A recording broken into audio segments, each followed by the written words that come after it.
حابب ينصح شي نصيحة مشان ما يموت قهر؟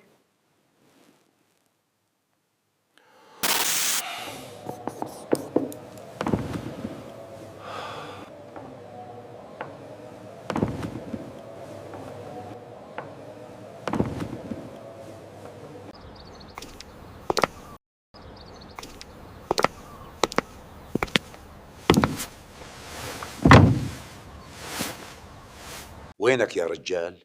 تأخرت. مستو انت ما مليت وانت تسأله هالسؤال؟ وين كان يعني؟ مبين كان بخناقة. صحيح هالكلام؟ بس هالمرة مو أنا بلشت. مين لكن؟ اللي تخانقت معهم هن اللي بلشوا؟ ما حذرت، رفيقي سعود هو يلبلش. ترى ما كان ناقصك غير ترافق واحد مشكلجي. والله صدق المثل اللي قال درب الكلب على الأصواب. مين الكلب؟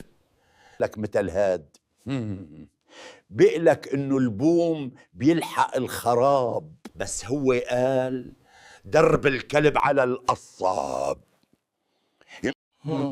هي نفسها، بس واحد بيمشي وواحد بيطير.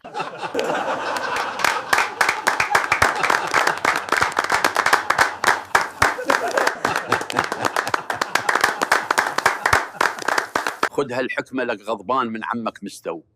قال صاحب الحي يحييك، ولا صاحب الميت يزيدك غبن.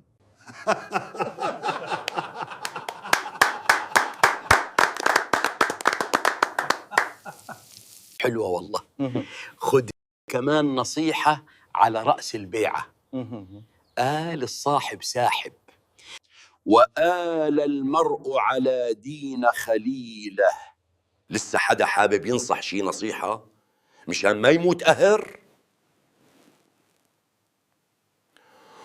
أنا قال إذا صاحب حكالك أنت مثل أخي تبقى تذكر هابيل وقابيل.